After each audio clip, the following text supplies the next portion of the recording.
You have watched light move your entire life. You flick a switch and the far wall lights up. You point a flashlight and a circle appears across the room, instantly, obviously, a thing that left one place and arrived at another. But here is what your eyes never told you. That light did not make the trip. From the light's own side there is no crossing, and no time passes in between.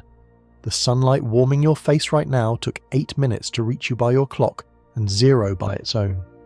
The light from a star a billion years away arrived, from its own perspective, in the very same instant it left.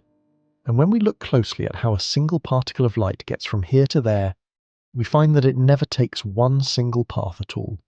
So if light is not moving through space the way everything else moves, then what exactly is it doing instead? Get comfortable. Hit subscribe if you're new here, because by the end of this, the word travel is going to fall away from light completely, and you will never look at a sunbeam the same way again. Now let's slowly ease into this.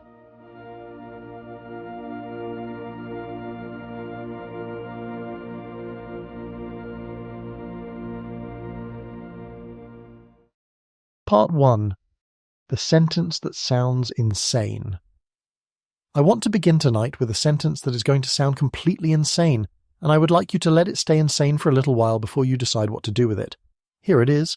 Light does not move through space. Not the sunlight coming through your window right now. Not the glow of the lamp beside you. Not the beam of a flashlight crossing a dark room. And not the light from a star that has been on its way to your eye for 1 billion years. None of it is moving through space in the way you think it is. I know how that lands. I know you can picture a beam leaving a torch and arriving on a wall, and I know it feels obvious that the light went from here to there. And by the end of tonight, gently, patiently, I am going to show you why that obvious feeling is one of the most beautiful mistakes the human mind has ever made. You're almost certainly sitting there thinking that you can simply see light move. You flick a switch and the far wall lights up. You point a laser and a red dot appears across the room. Surely the light left the source, travelled across the gap and landed on the target. That is what moving means. Something is in one place, and then it is in another place, and it takes a little time to make the trip, and I am not going to insult you by pretending that picture is useless. It is a wonderful picture for a great many purposes. But it is a picture, and tonight we're going to walk all the way around it, and look at it from behind, and discover that the thing we call the travelling of light is a leftover from an older story, a story so wrong that the universe eventually had to reach out and correct us. And the true story, the one that replaces it, is far stranger and far more lovely than the fairy tale we started with. Let me tell you what I am promising so you know where this slow walk is heading. By the time we are done, you are going to understand what light actually does instead of moving. You are going to understand why the idea of light travelling across space is a fossil from a picture of the world that turned out to be broken. And I think, honestly, you will find that the real account is not a disappointment but a gift, because what light is doing is quieter and more astonishing than crossing a room. So do not worry about believing me yet. Just keep the strange sentence somewhere in the back of your mind, like a small stone in your pocket, and let us start where everyone starts, with the thing that seems too obvious to question. Consider the most ordinary experience of light you can imagine. You're standing in a dark room, and you have a flashlight in your hand, and you click it on. In an instant, light appears on the far wall. It happened faster than you could blink, faster than you could follow, but you feel certain about the sequence of events. The light left the flashlight. It crossed the room. It struck the wall. It went from one place to another place, and the trip, however brief, took some amount of time. That is the whole intuition, and it is such a natural intuition that for most of human history nobody thought there was anything underneath it worth digging into. Light comes from a source, light goes to a destination, and in between it travels. What could be simpler? And here is the thing I want you to hold on to as we go.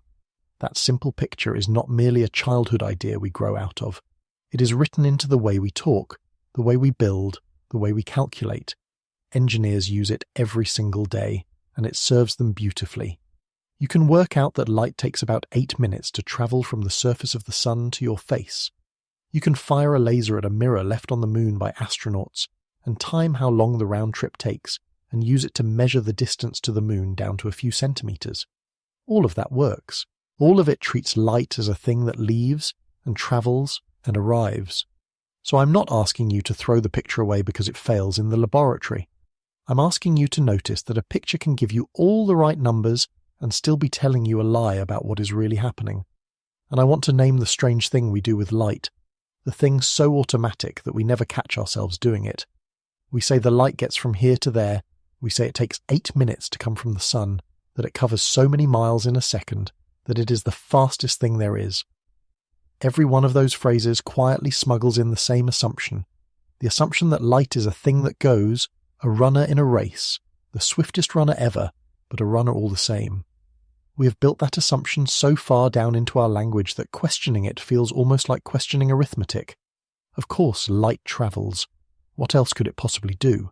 And that precisely is the kind of certainty worth being suspicious of, the certainty so complete that it has stopped looking like a claim at all and started to feel like the plain meaning of the words. Tonight I am going to ask you to hold that certainty out at arm's length and turn it slowly in the light and notice, perhaps for the first time in your life, that it is a claim, a thing that could be true or could be false, and not a law of thought you are forbidden to doubt. When we finally lay it against the way the universe actually works, measured and checked and confirmed 1,000 times over, the claim does not survive. Something quieter and far more curious survives in its place, and finding out what that something is will be the work of this long, slow night. Because that is exactly the situation we are in. The travelling picture is like a map drawn by someone who has never seen the territory, but somehow guessed all the distances correctly. You can use the map to get where you are going, and never once suspect that the mapmaker had the whole terrain wrong.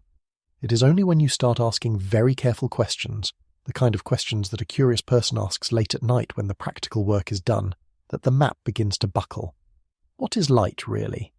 If it is a wave, as we have known for a long time that it is, then what is doing the waving? And when we chase that question honestly, without flinching, it leads us somewhere that dismantles the comfortable image of a little beam crossing a room and never quite lets us put it back together. I want to be honest with you about the shape of this journey, because it is not a straight line, and it is not supposed to be. We are going to start by taking the everyday picture seriously and watching where it cracks. Then we are going to meet an idea that filled the emptiness of space with an invisible substance, a beautiful idea that turned out to be a ghost. We are going to sit in a basement laboratory in the 1800s while two careful men look for something that should have been there and find nothing at all. We are going to meet a young man in a patent office who took that nothing more seriously than anyone else dared to, and who, by refusing to look away from one stubborn fact, rebuilt our understanding of space and time from the ground up. And only then, once the ground has been cleared, will we be able to say plainly what light is doing when it does not travel. None of what we are going to talk about requires you to take anything on faith. Every strange claim I make tonight corresponds to something that has been measured, calculated, or confirmed in the honest mathematics of our best theories of the world. That is what I find so remarkable about this particular piece of physics. It is not mysticism, and it is not a trick of language. It is the plain consequence of taking a handful of measured facts seriously and following them wherever they lead, even when they lead somewhere that makes your intuition feel seasick. The seasick feeling is real, and I am not going to talk you out of it. I am going to walk you through it, slowly, until the strangeness settles into something that feels less like vertigo and more like wonder. So here is where we truly begin. Picture that beam of light again, leaving the flashlight landing on the wall. Ask yourself what it is that is crossing the room, not what it looks like, not what it does when it lands. What is the thing itself, and what is it doing in the space between the source and the wall? Because the moment you ask that question with real seriousness and refuse to accept a fuzzy answer, the whole familiar picture begins to come apart in your hands. And the first place it comes apart is a question so childlike that it is almost embarrassing to ask, and yet it broke open the entire subject and led, step by step, to one of the great overturnings in the history of science. The question is simply this: if light is a wave, then what exactly is waving? Hold that question. We are going to follow it straight into the dark. Part 2. The picture that almost works. Let me stay for a while with the everyday picture of light because I want you to feel how good it is before I show you where it fails. When you flick on that flashlight and the wall lights up, you are watching something that behaves, in almost every way you could test in a normal life, exactly like a thing that travels. Shine it farther away and the trip takes very slightly longer, though far too little for you to notice. Block the path halfway, and the far half goes dark, as if you had stopped a runner mid-stride. Open a window at dawn, and the light arrives in a straight line, casting sharp shadows, going where you point it and not where you do not. Everything about ordinary experience says the same thing. Light is a mover, it goes places. And for the whole practical business of living, that is a perfectly reliable thing to believe. The trouble begins only when you stop asking what light does and start asking what light is. Because the moment you look closely at the thing itself, you find it does not behave like a simple stream of little pellets fired from a source. For a long time, people argued about exactly this. Some thought light was a hail of tiny particles, corpuscles, shot out of bright objects like grape shot from a cannon. Others thought light was a wave, a travelling disturbance, more like the ripples that spread across a pond than like a volley of stones. And the reason the wave idea eventually won, at least for a couple of centuries, is that light does things that only waves do. Here is one of them. If you take light of a single pure colour and send it through two very narrow slits, side by side, and let it fall on a screen behind, you do not get two bright lines, one behind each slit, which is what you would expect from bullets flying straight through two gaps. Instead, you get a whole series of bright and dark stripes spread out across the screen, more of them than there are slits. The only way to explain those stripes is to say that something is overlapping and interfering with itself. Where two crests meet, the light adds up and you get a bright band. Where a crest meets a trough, the two cancel and you get darkness. This is exactly what waves do, and it is not at all what particles do. You have seen the same thing on the surface of water when two sets of ripples cross. They pass through each other, reinforcing here, flattening there, weaving a pattern that neither one would make alone. The person who pressed the wave idea hardest was an English physician and polymath named Thomas Young, who, in the very first years of the 1800s, performed almost exactly the experiment I just described, sending light through two narrow openings and letting the overlapping bands fall where they would. Before Young, the most powerful voice in the argument had belonged to Isaac Newton, who had favoured the idea of light as a stream of tiny corpuscles, little particles shot from bright bodies, and Newton's authority was so enormous that to contradict him took real nerve. But the bands did not care about reputations. Particles fired through two gaps make two piles behind the two gaps, not a rippling ladder of bright and dark stripes spreading across the whole screen, and the only honest reading of those stripes was that light overlaps and interferes with itself exactly the way waves do. Young's result did not win the day overnight, because a great name is a heavy thing and slow to move. But over the following decades, the wave picture hardened into settled knowledge, and by the middle of the century it was simply what any educated person understood about light. Light is a wave, and that hard-won certainty matters to our story, because it is precisely the certainty that made the next question impossible to dodge. Once you're sure that light is a wave, you cannot help asking what it is a wave in, and that innocent question, followed honestly and without blinking, is the loose thread that will eventually unravel the entire garment. Light does other wave-like things too. It bends slightly around the edges of obstacles instead of casting a perfectly crisp shadow, spreading into the region that a straight-flying particle could never reach. It spreads out after passing through a narrow opening, fanning into the space beyond. All of these behaviours, the interference, the bending, the spreading, are the fingerprints of a wave. And so, by the 1800s, the scientific world had largely settled the matter. Light is a wave. It was one of the great achievements of the age, and it felt like solid ground. But solid ground has a way of opening a trapdoor exactly where you feel most sure of your footing, and the trapdoor here is a question so simple that a child could ask it. A wave, you see, is not really a thing. It is a behaviour of a thing. When an ocean wave rolls toward the shore, nothing is actually travelling across the whole ocean. The water mostly stays where it is, rising and falling in place, and what moves across the surface is the pattern, the shape of the disturbance passing from one patch of water to the next. Pull the water away and there is no wave, because there is nothing left to do the rising and falling. The same is true of sound. A sound wave is a pattern of squeezing and stretching that travels through the air, molecule bumping molecule, passing the disturbance along. Take away the air, and the sound has nothing to move through, and it simply cannot exist. Put a ringing bell inside a jar and pump out all the air, and the bell falls silent even as you watch it shake. Everyone knew this. A wave needs a medium. A wave is always a disturbance in something. So here is the question that opens the trapdoor. If light is a wave, what is the something that it disturbs? What is doing the waving? For sound, it is the air. For ocean waves, it is the water. For the tremor that runs along a plucked string, it is the string.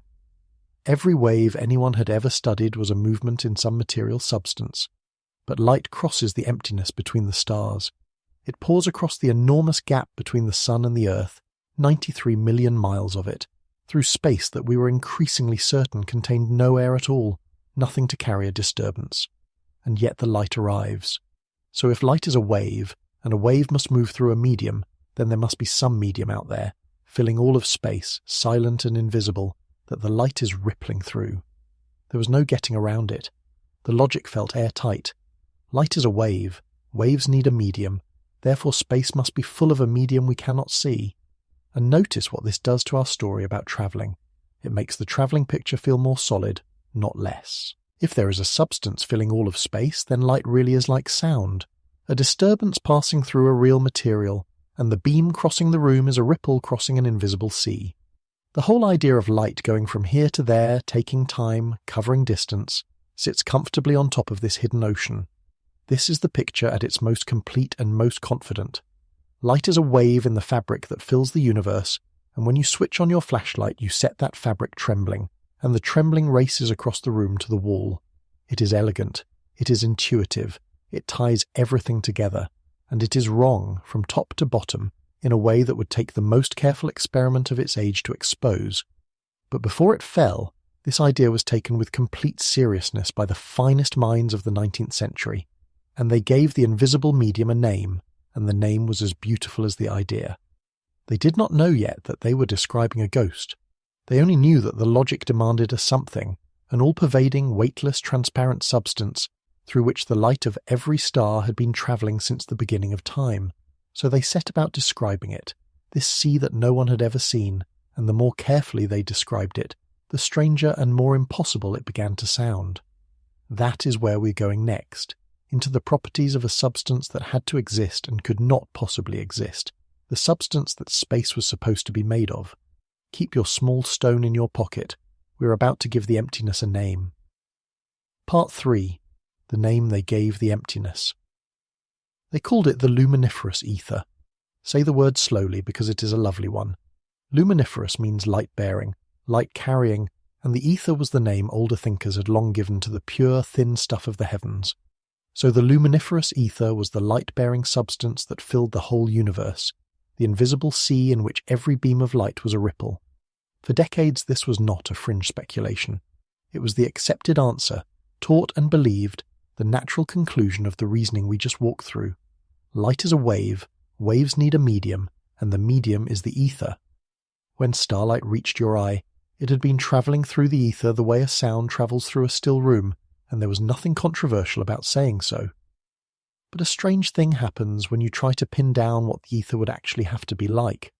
The requirements start piling up, and every one of them is more extreme than the last, until the substance you're describing becomes a kind of miracle of contradictions. The first requirement is that it must fill everything. There can be no corner of the universe without it, because we see light from the most distant stars, and if the ether thinned out or ran short anywhere, the light would have nothing to travel through and would simply stop. So the ether has to be everywhere, seamless, without gaps, occupying the same space as the air in your room, and the metal of a coin, and the interior of the sun, and the emptiness between the galaxies, all at once. Then it gets harder. Light, it turns out, is a particular kind of wave, a transverse wave, which means the trembling happens sideways, at right angles to the direction the wave is travelling. Think of shaking one end of a rope up and down. The wave runs away from you along the rope, but each bit of rope moves up and down, across the line of travel. That is a transverse wave. Now, here is the awkward fact. Only rigid materials, solids, can carry transverse waves properly. A sideways shear needs something stiff to push against. Liquids and gases cannot do it in the same way, which is why sound in air is not a sideways wiggle, but a back and forth squeezing along the direction of travel. So if light is a transverse wave, the ether it moves through cannot be a thin gas or a gentle fluid. It has to be rigid.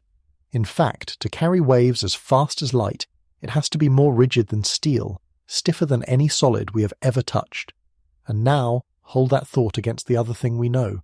The Earth sails through this ether at enormous speed, swinging around the Sun year after year, and it feels no resistance at all. The planets glide through the ether as if it were not there. No drag, no slowing, no friction, no wake. So the ether must be, at the same time, stiffer than steel and utterly frictionless. A solid so rigid it can shake light into being, and so ghostly that worlds pass through it without the faintest tug. You are being asked to believe in a substance that is simultaneously the hardest thing in the universe, and no obstacle whatsoever.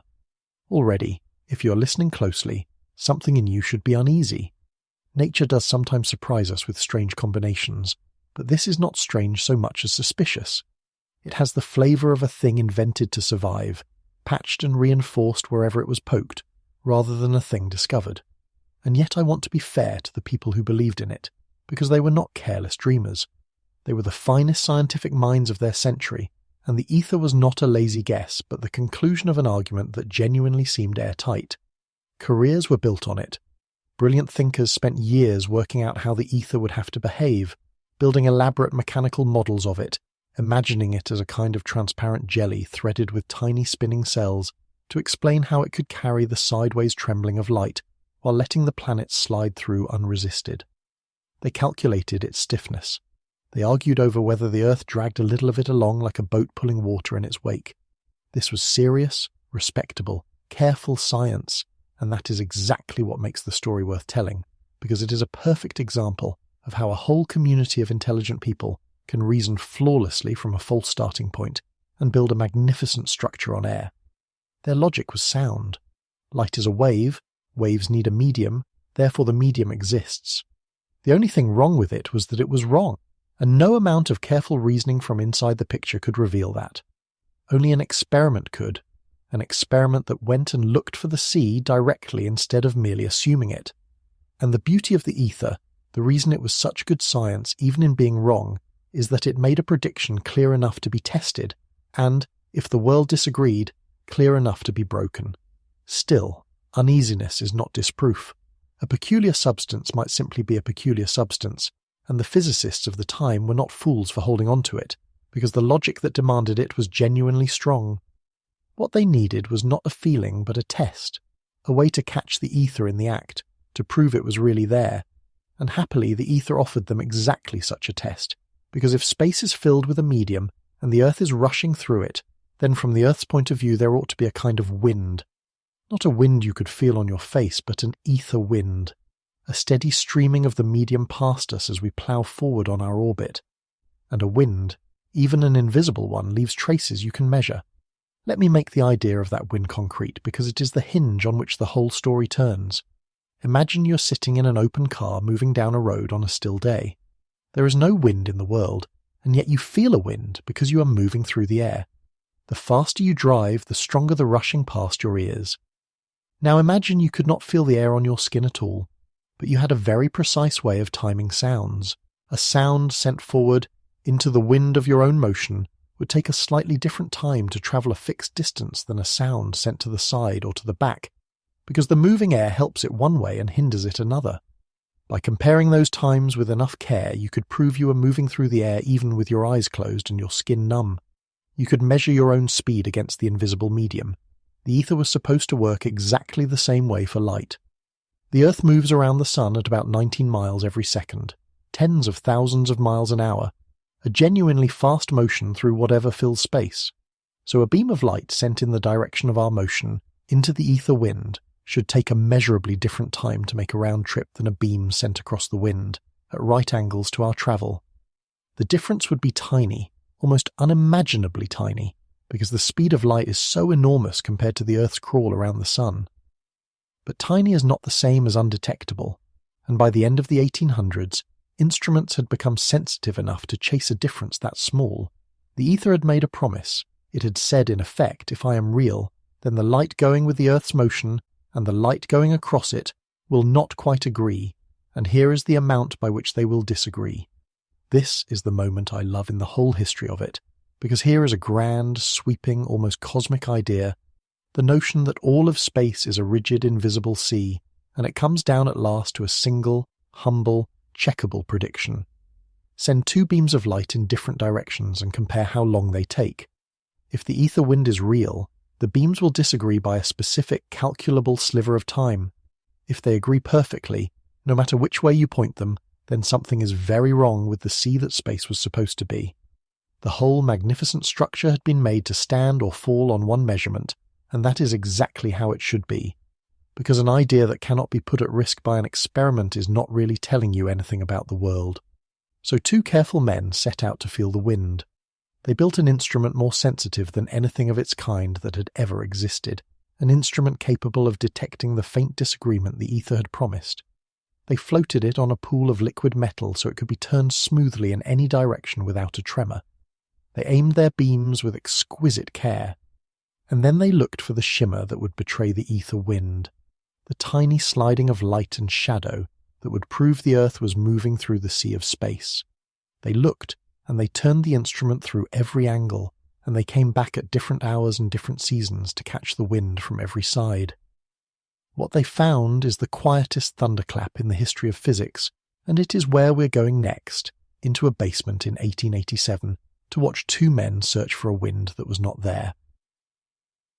Part 4. The Experiment That Found Nothing.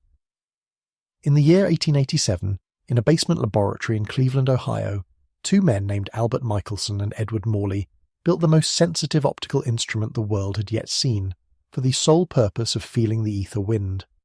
To understand what they did, and why the result shook the foundations of physics, I want to give you the picture that lived in their minds, the picture of the swimmer and the river, because it makes the expected result vivid in a way no equation can. Imagine a river with a steady current, and a swimmer who can move at a fixed speed through the water. Suppose the swimmer races a certain distance downstream and then back up to the start. Going downstream, the current helps, and the swimmer flies along. Coming back upstream, the current fights, and the swimmer crawls. Now here is the part that surprises people. The time saved going downstream never fully makes up for the time lost coming back. The round trip against and with a current always takes longer than the same round trip in perfectly still water. Always. The current costs you, no matter how you slice it, and crucially, a swim straight across the river and back, at right angles to the current, takes a different amount of time again. So if you timed a swimmer going out and back along the current, and compared it with the swimmer going out and back across the current, the two times would not match, and the mismatch would tell you the current was there. That is exactly what Michelson and Morley expected light to do in the ether. The Earth is the swimmer, ploughing through the ether at about 19 miles a second. A beam of light sent out and back along the direction of the Earth's motion is swimming with and against the ether current. A beam sent out and back across that motion is swimming the crosswise route. The two beams should take slightly different times, and when you bring them back together and let them overlap, that difference should show up as a pattern of bright and dark bands, and the pattern should shift as you turn the instrument to point the beams different ways relative to the wind. The whole apparatus was built to make that shift visible. They split a single beam of light in two, sent the halves down, two arms set at right angles, bounced them off mirrors, and married them again at the eye of the instrument, where any disagreement in their timing would paint itself as a telltale shimmer. Let me put you in that room, because the moment deserves to be felt rather than summarized. The apparatus floats on a great slab of stone resting in a trough of liquid mercury, so that the whole heavy assembly can be turned as smoothly as a boat swinging at anchor, without a jolt to disturb the light. The laboratory is kept still and quiet. Michelson brings his eye to the instrument and finds the delicate pattern of bands hanging there in the light, and he begins, very slowly, to rotate the table. If the ether wind is real, the bands must creep sideways as the arms swing from along the wind to across it. He watches. The stone turns through its slow circle in the mercury. He watches for the creep, the shift, the smallest sliding of the bands that would mean the Earth's motion through the sea of space had finally been caught. The bands do not move. He tries again at noon and again at midnight, when the Earth's spin has turned the whole laboratory to face a different way through space. He tries in different seasons, when the Earth is swinging around the sun in a different direction entirely. The bands do not move. Turn the instrument however he likes, wait for whatever hour or month, the two beams always agree. The wind is not there. Sit with how strange that is, because it is genuinely staggering. The Earth is unquestionably moving. It is racing around the sun, and the sun is moving through the galaxy, and nothing in the sky stands still. Light was supposed to be a wave in a medium, and we were supposed to be rushing through that medium, and yet the light did not care in the slightest which way we were going. It came back with exactly the same timing in every direction, as if the Earth was sitting perfectly still in the sea of space, which it manifestly was not. It was as if our swimmer swam upstream and downstream and crosswise and always clocked precisely the same time, as if the river had no current at all, no matter how obviously it was flowing. And I want to be clear about how good this experiment was, because the temptation is to imagine that maybe they were just not sensitive enough, that the ether wind was there but too faint for their instruments to catch. That is not the situation. Their apparatus was sensitive enough to detect a fringe shift many times smaller than the one the ether wind should have produced from the Earth's motion around the Sun. They were not squinting at the edge of what they could measure. The effect they were looking for should have been comfortably, obviously visible, and it simply was not there, not to a small fraction of its expected size. And in the more than 100 years since, this experiment has been repeated with steadily improving technology, with lasers and mirrors and methods far beyond anything Michelson and Morley could have dreamed, and the null result has only grown more solid.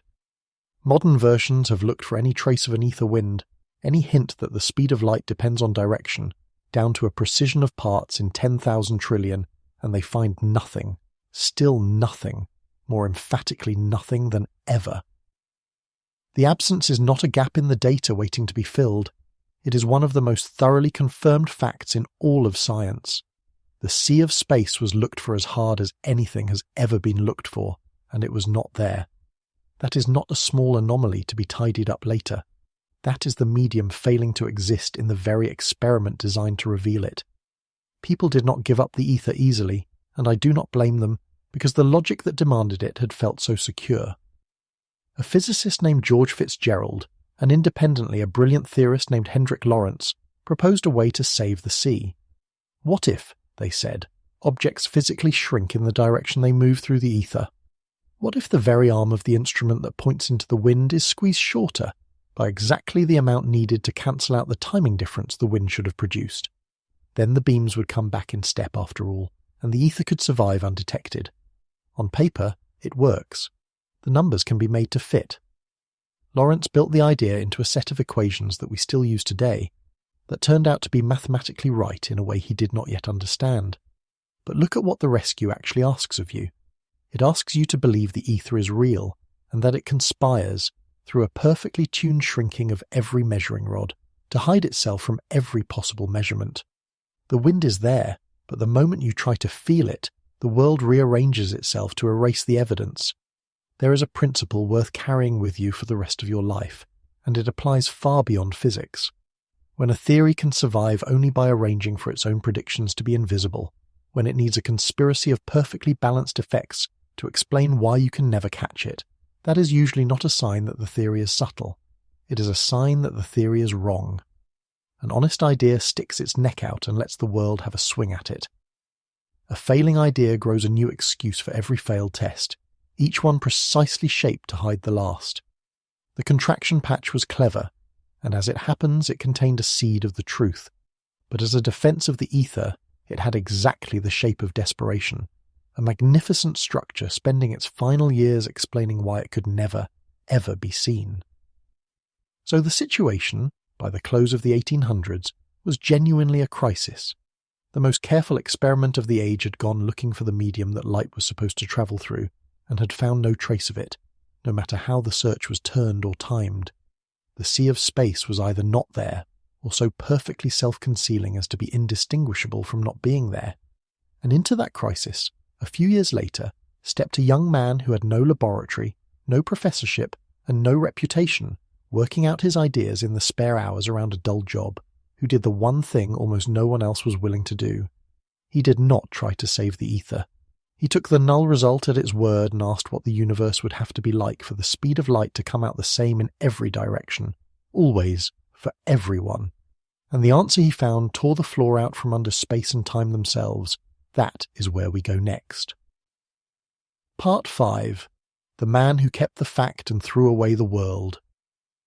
The young man was Albert Einstein, and in the year 1905 he was 26 years old, working as a clerk in a patent office in the city of Bern in Switzerland, examining other people's inventions by day and turning the universe over in his mind by night. He had no telescope and no laboratory. What he had was a willingness to take a stubborn fact seriously and to follow it without flinching, even when it led somewhere that overturned everything. And the stubborn fact was the one the Cleveland experiment had delivered. The speed of light comes out the same no matter how you are moving. Almost everyone else was trying to patch the ether, to explain why the wind had hidden itself, to add one more clever adjustment that would let the old picture survive. Einstein went the other way. He asked what would happen if you simply accepted the result as the plain truth about the world. What if there is no ether at all, no sea for light to move through, and the speed of light is just a fundamental fact, the same for every observer, no matter how fast they travel or in what direction? He took the thing that everyone else treated as a problem to be explained away, and he promoted it to a law of nature. The speed of light is the same for everybody. Full stop. Now let us see what the universe must be like for that to be true. I want you to feel how outrageous that assumption is, because on the surface it sounds almost modest, and it is anything but. Suppose you're standing still, and you measure the speed of a passing beam of light. You get a certain number, an enormous one, about 186,000 miles every second. Fine. Now suppose I climb into a rocket ship and fly past you at half the speed of light, screaming along in the same direction as that beam, and I measure the very same beam of light as it goes by me. Common sense makes a firm prediction here. Common sense says that since I am already chasing the beam at half its speed, it should appear to pull away from me only half as fast. Just as a car you're chasing on the highway seems to recede more slowly the faster you drive, the light should seem slower to me than to you.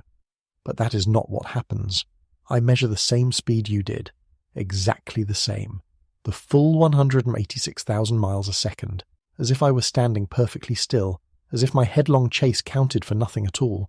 And if instead I fly straight toward an oncoming beam, common sense says it should slam into me faster. The way a ball thrown at you seems to arrive faster when you run to meet it. Again? No. I measure the same speed. Toward the light, away from the light, at any speed I can manage, the beam always passes me at exactly the same rate. Einstein built his entire theory on just two simple statements, and it is worth naming them, because their plainness is part of their power. The first is that the laws of physics are the same for everyone moving steadily, that there is no special, privileged vantage point in the universe from which things look truly at rest, no cosmic stage you could be standing still upon while everyone else moves. The second is the one we have been circling. The speed of light in empty space is the same for every such observer, no matter how they move or how the source moves. That is all. From those two modest-sounding rules taken together and followed without mercy, everything else pours out. All the strangeness of stretching time and shrinking distance and disagreeing clocks. There is no third assumption hiding somewhere, no elaborate machinery. Einstein simply refused to let go of either statement, and then he asked with relentless honesty what the world would have to be like for both to be true at once. And the answer, forced on him by nothing more than logic applied to those two rules, was that the oldest and most trusted furniture of reality, the universal ruler and the universal clock, had to be thrown out. It is one of the purest examples in all of science of how a couple of humble premises, held onto stubbornly enough, can crack the world open. This is not common sense. This is, on its face, insane. It violates the simple, reliable rule about adding speeds that works for every ball and car and running person you have ever seen. And yet it is what the experiments say, again and again, with greater and greater precision, and so an honest mind has no choice but to take it seriously and ask what it costs. Here is the move that makes Einstein one of the great figures in the history of thought, and it is worth admiring slowly. Faced with a fact that shattered the ordinary picture of the world, most people would set the fact gently aside and go on trusting the picture, because the picture feels like reality itself. Einstein did the opposite. He kept the fact and threw away the world. He decided that if the speed of light really is the same for everyone, then the parts of the old picture that make that impossible, the parts we never thought to question, must be the parts that are wrong. And the parts that make it impossible are the two things you would least suspect, the two things that feel most like the unshakable backdrop of all experience. They are space and time. To keep the speed of light constant for everyone, Einstein had to let space and time themselves bend, stretch, and disagree from one observer to the next. Let me show you exactly why space and time are forced to give, because the logic is airtight once you see it, and it is the pivot on which our whole story turns. Speed is a very simple thing. Speed is just a distance divided by a time. Miles per second, meters per second, it is always some amount of space covered in some amount of time. Now, you and I are moving relative to each other, you standing still, me in my rocket. And we measure the same beam of light and we get the same speed, the same miles per second. But speed is distance over time. If we agree on the speed, the ratio of distance to time, and yet we are moving differently, then the only way the ratio can come out equal for both of us is if we disagree about the distance and disagree about the time in just the right way. My miles cannot be the same length as your miles. My seconds cannot be the same duration as your seconds. If the speed of a light is to be the same for both of us, then my rulers and your rulers must measure differently, and my clock and your clock must tick at different rates. And here is the part that separates this from any ordinary measurement error. It is not that my equipment is faulty or that yours is. It is not that one of us has a stretched ruler or a slow watch that a better instrument would fix. It is that space and time themselves are genuinely different for the two of us, because we are moving differently through the world. The distance between 2 points is not one fixed fact that we both share and one of us reads wrong. It is a quantity that actually depends on your motion. The duration of an event is not one universal truth. It too depends on how you move. This is the special theory of relativity, and it is where our story about light stops being about a failed experiment and becomes a story about the structure of reality. Because if space and time can stretch and disagree, then the comfortable stage on which we imagined light travelling, the fixed room with the steady clock on the wall, does not exist. And once that stage is gone, the question of what light is doing when it crosses it becomes something entirely new. Let me show you the picture that replaces the old stage, the single fabric that space and time turn out to be. Part 6. One fabric, sliced differently. In the old picture, the one we all carry around without ever choosing it, space and time are two completely separate things. Space is like a great stage, an empty box with room in it for everything, and time is like a clock ticking away somewhere off to the side, the same clock for everyone marking off the moments while things move around on the stage. Space is where, time is when. And the two have nothing to do with each other. You can move around all you like in space without touching time, and time flows on at its steady rate whether anything moves or not. This is so obvious that it feels less like a theory and more like the definition of existence, and it is precisely this that Einstein's constant speed of light forces us to abandon. Because if my distances differ from yours and my durations differ from yours, and they trade off against each other in just the way needed to keep the speed of light fixed, then space and time are not two independent things after all. They are tangled together. What one observer counts as pure distance, another observer partly counts as duration, and the reverse. They mix. And when two things mix into each other, depending on your point of view, the honest thing to say is that they were never really two separate things to begin with. They are two faces of one underlying thing, and that thing is what we now call space-time, a single four-dimensional fabric of which space and time are merely aspects, the way length and width are aspects of a single sheet of paper. Let me give you the picture that makes this feel natural rather than mystical, because it is one of the most helpful pictures in all of physics. Think about an ordinary map, with north and south running up and down, and east and west running left and right. These feel like two entirely separate directions. But now suppose you walk.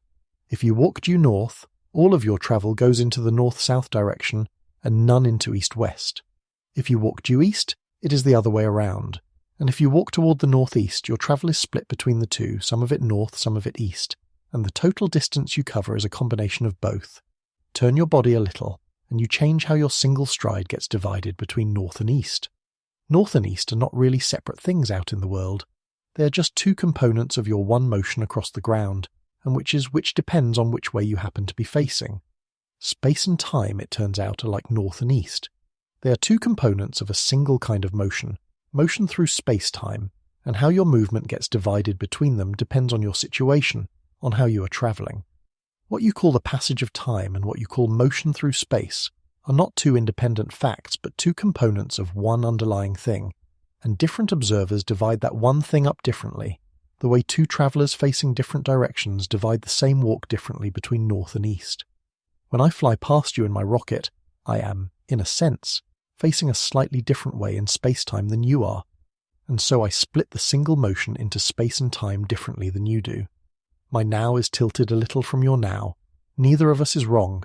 We are simply slicing the same fabric at different angles.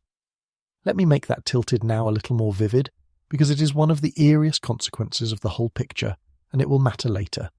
Imagine two flashes of light going off far apart, one on your left, one on your right, and imagine that as far as you're concerned they happen at exactly the same instant, perfectly together. Now let me drift past you at a steady speed, moving toward the flash on your right. For me, those two flashes do not happen at the same time at all. The one on the right happens first, and the one on the left happens later, and there is no experiment, none, that either of us could perform to prove the other one wrong. Your now and my now genuinely disagree about which events are simultaneous, and the universe offers no referee to settle it, because there is no true, universal now hiding behind ours. The idea that two distant things can happen at the same moment turns out not to be a fact about the world at all, but a fact about how you happen to be moving through it. Change your motion, and you quietly change which faraway events you count as happening together. That single realization that there is no shared present moment stretched across the universe is one of the most fundamental cracks Einstein opened, and it is the reason the ordinary picture of a beam of light crossing a fixed stage, ticked off by a single wall clock everyone shares, cannot survive. There is no such clock and no such stage. This is the idea that dissolves the old stage completely. There is no universal room with a single clock on the wall. There is only the fabric of space-time, and each of us moving through it, each of us carving it into our own personal space and our own personal time with our own particular motion. A loaf of bread is one solid object, but you can slice it straight across or at a slant, and every slice looks a little different, though the loaf never changes. Space-time is the loaf. Your slices are what you call space at successive moments of your time. Someone moving differently slices the same loaf at a different angle and gets different slices, a different space and a different time, out of the very same unchanging four-dimensional whole. And once you see the world this way, the question of what light is doing stops being a question about a beam crossing a room and becomes a question about a path through the fabric itself. I am keeping this light on purpose, because the fabric is not our destination tonight. It is the ground we have to stand on to reach the real prize, and the real prize is a single astonishing idea about motion through that fabric, an idea so simple you could write it on the back of your hand, and so strange that it reorganizes everything you think you know about light and time and yourself.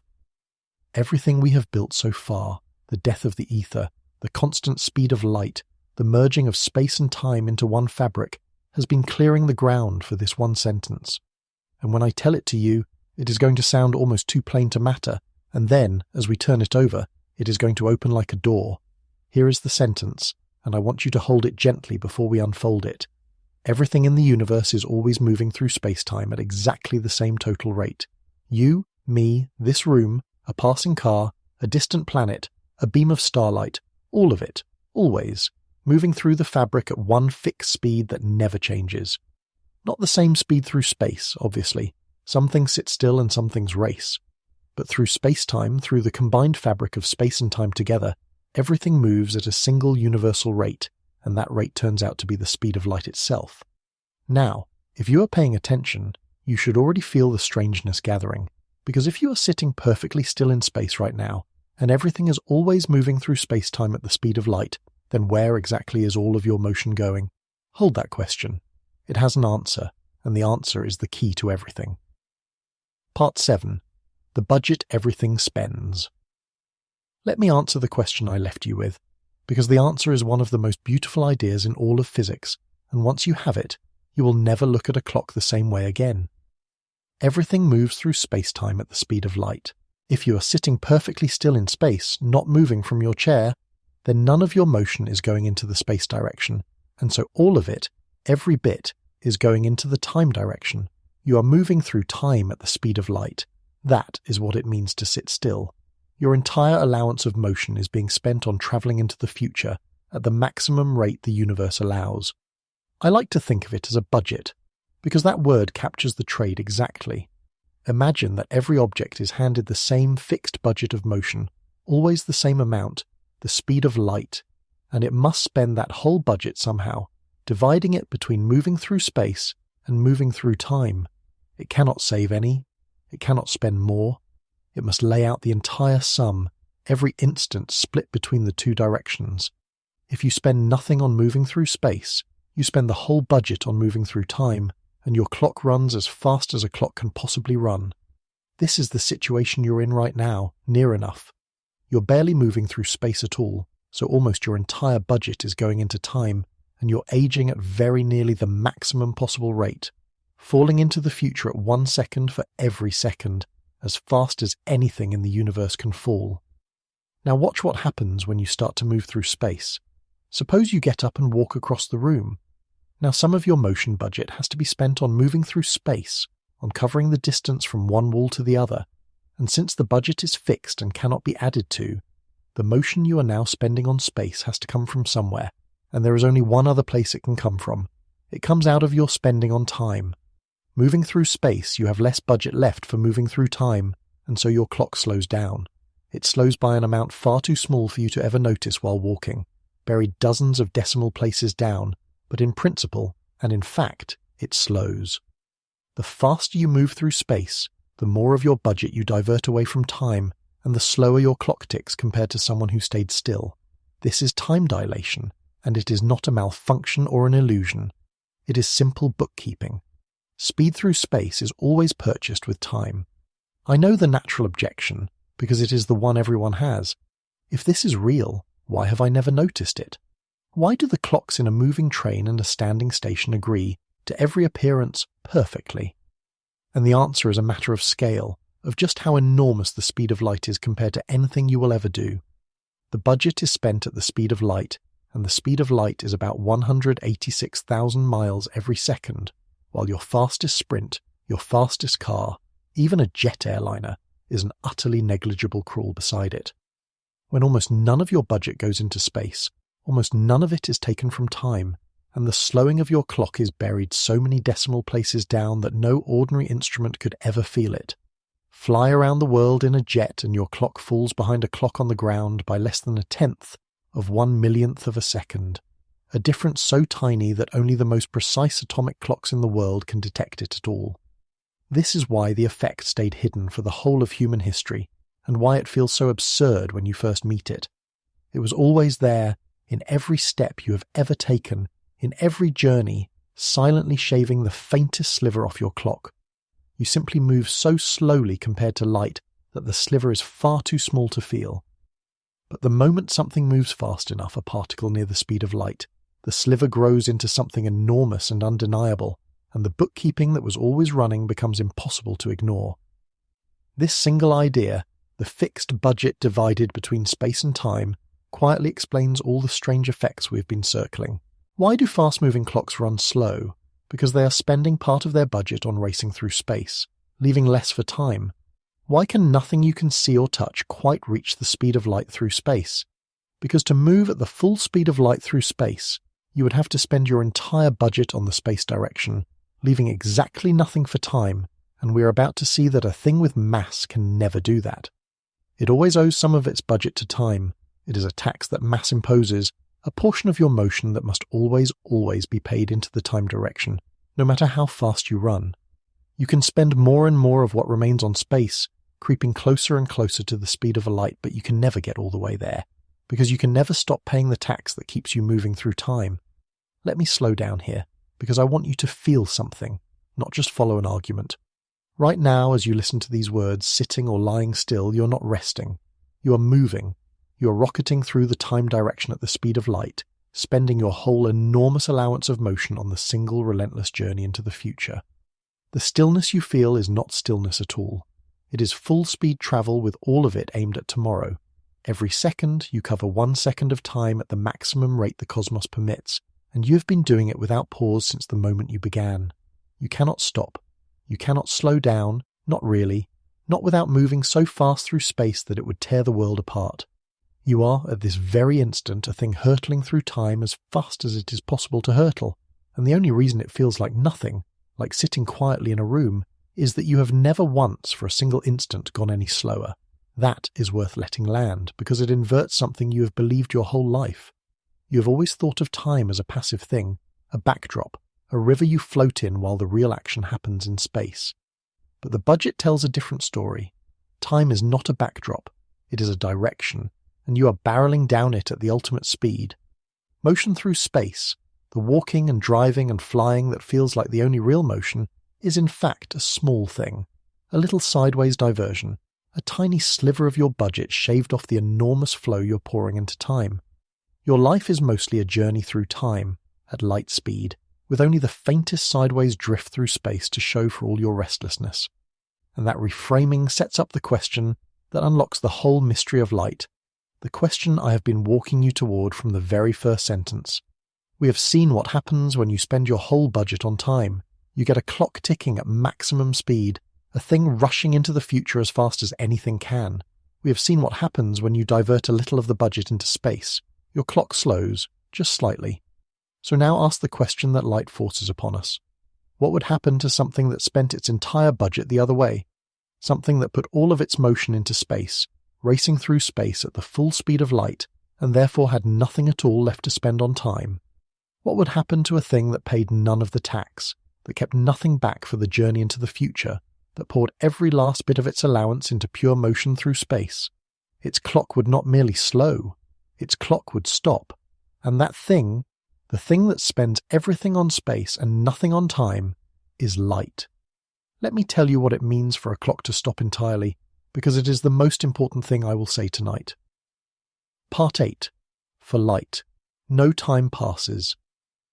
When a thing spends its entire budget of motion on space and keeps nothing for time, its clock does not run slowly, its clock does not run at all, time for that thing does not pass.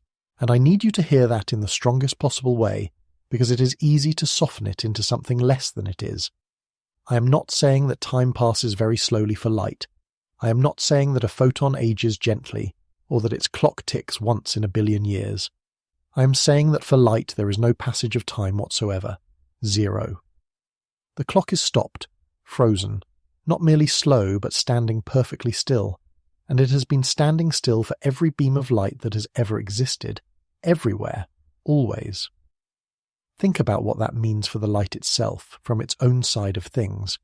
A photon is created, say, at the surface of a star, in some violent little event within the star's outer layers, and a photon is destroyed, absorbed, when it strikes something, an atom in a cloud of gas, a grain of dust, the back of your eye. Between those two events, its birth and its death, no time passes for the photon. None. And here is the consequence that should make the hair stand up on your arms. If no time passes between the photon's creation and its absorption, then from the photon's own perspective, its creation and its absorption are the same moment. There is no gap between them. There is no in-between. There is no long, lonely flight across the darkness, because there is no duration in which such a flight could happen. The moment the light is born and the moment it dies are, for the light, a single event, pressed together with nothing separating them. Now let me connect this back to the sentence I began with, the one that sounded insane. Light does not move through space. You see now, I hope, what I meant. To move is to be in one place, and then later, to be in another place. Moving requires a later. It requires that time pass between the leaving and the arriving, but for light there is no later. There is no passage of time between departure and arrival, and so there is no sequence of moments in which the light could be said to travel. From the light's own perspective, it does not cross the room. It does not cross the galaxy. It does not experience the distance between where it began and where it ended, because for it there is no distance and no duration at all. The whole idea of a journey, of covering ground, of a trip that takes time, simply does not apply to the thing we have spent our whole lives watching crossrooms. Take the light from a distant star. You look up on a clear night and a point of light enters your eye, and you know, because we have measured such things, that this light left the surface of its star and has been on its way for, let us say, 1 billion years. And from your point of view, sitting here on the earth with your clocks and your rulers, that is a perfectly true and valid description. It took 1 billion years by your reckoning. It crossed 1 billion years worth of space to reach you. Nobody is wrong to say so. But from the light's own perspective, none of that happened. Zero time, zero distance. The surface of that star and the wet surface of your eye are, for the photon, the same event, touching, with nothing in between. The billion years and the enormous gulf of space are entirely on your side of the ledger. For the light, the star and your eye are pressed together like two dots you have connected with a single stroke of a pen. That image is worth keeping, because it is truer than the image of a travelling beam. Think of a line drawn between two dots on a piece of paper. The line connects the two dots, but the line does not move from one dot to the other. It does not start at one dot at breakfast and arrive at the other by dinner. It simply is, all at once, a connection between the 2 points, existing along its whole length at the same time. Light is far more like that line than like a runner crossing a field. It connects the event of its emission to the event of its absorption, and from its own vantage the connection is instantaneous and complete. No crossing, no waiting, no motion through the space between. We are the ones who, standing off to the side with our clocks, see the connection stretched out into a journey. To the light, there is only the connection itself. Push the example as far as it will go, because the farther you push it, the clearer the strangeness becomes. Some of the light entering the great telescopes tonight has been on its way, by our reckoning, for well over 13 billion years, set out from the young universe not long after the first stars began to burn, crossing a gulf so enormous that the number loses all meaning. 13 billion years. By our clocks, that light is older than the Earth, older than the Sun, older than nearly everything that exists. It has outlived the galaxies that made it, and yet, for that light, not one instant has passed. Its emission in the infant cosmos and its absorption tonight in the cold mirror of a telescope are, from its own side, the same event, touching, simultaneous, with the entire 13 billion year gulf folded down to nothing at all.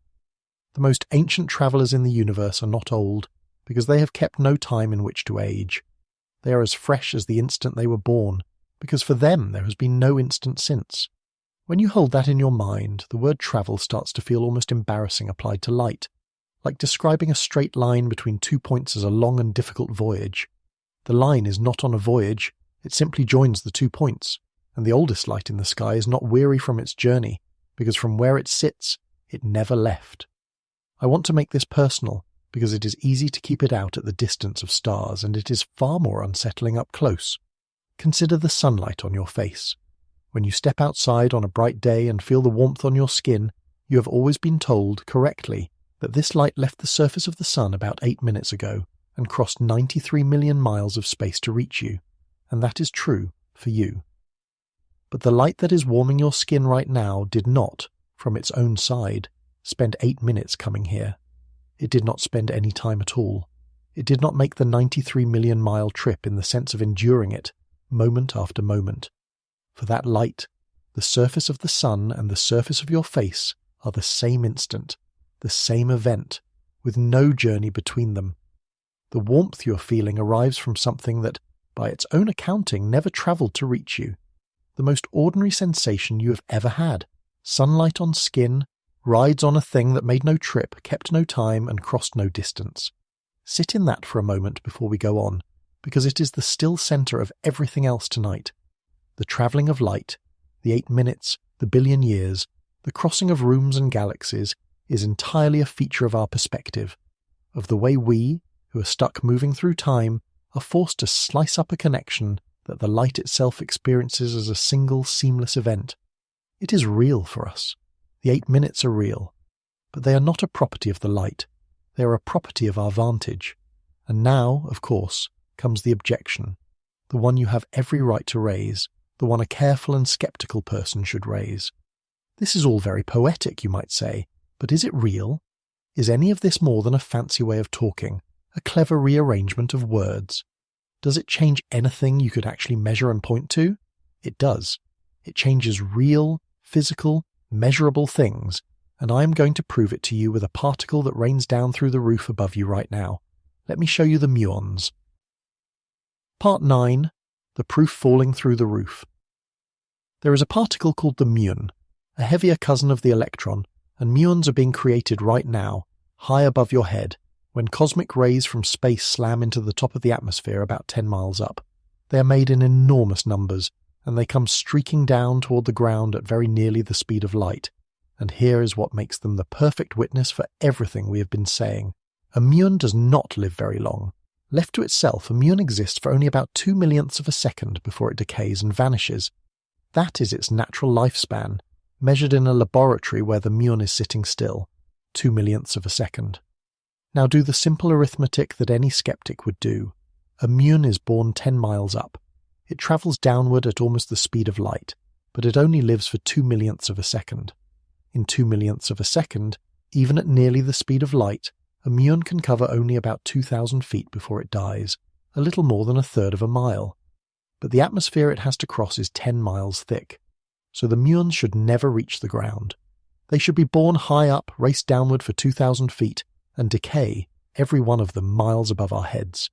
By the honest, careful arithmetic of a thing that lives 2/millionths of a second, not a single muon should ever touch the surface of the Earth, and yet they do.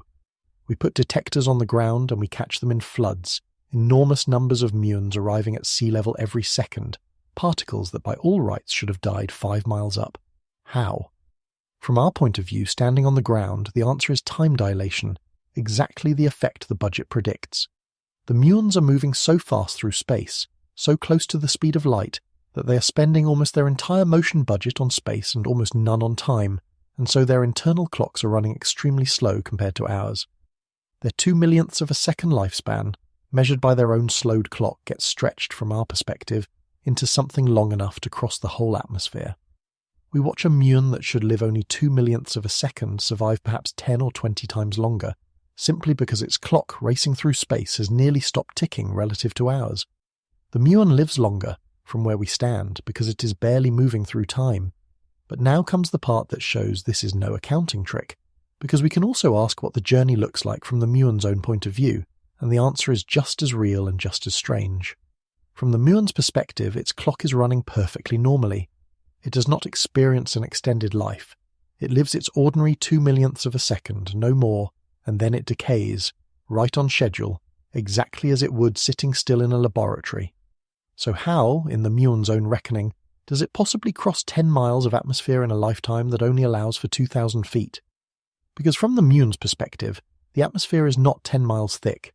The 10 miles has been squeezed, contracted in the direction of motion, flattened down to a few hundred feet, thin enough to cross comfortably in the little life the muon has. The muon does not need extra time. It needs less distance, and less distance is exactly what its headlong rush through space-time hands it. Let me put you inside that fool, because it is one thing to describe it and another to feel it. You are a muon, born in a soundless flash 10 miles above the ground, where a cosmic ray shattered against the top of the air.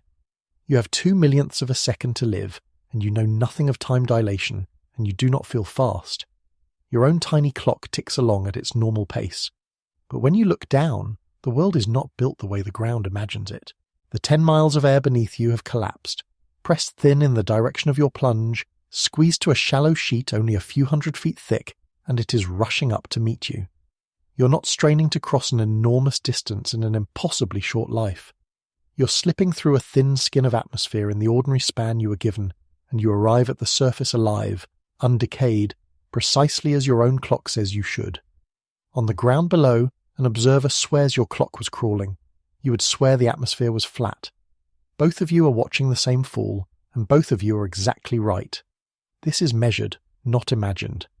We detect those muons at the surface every day, and the numbers match the predictions of relativity to fine precision, and there is no other explanation that survives contact with the data.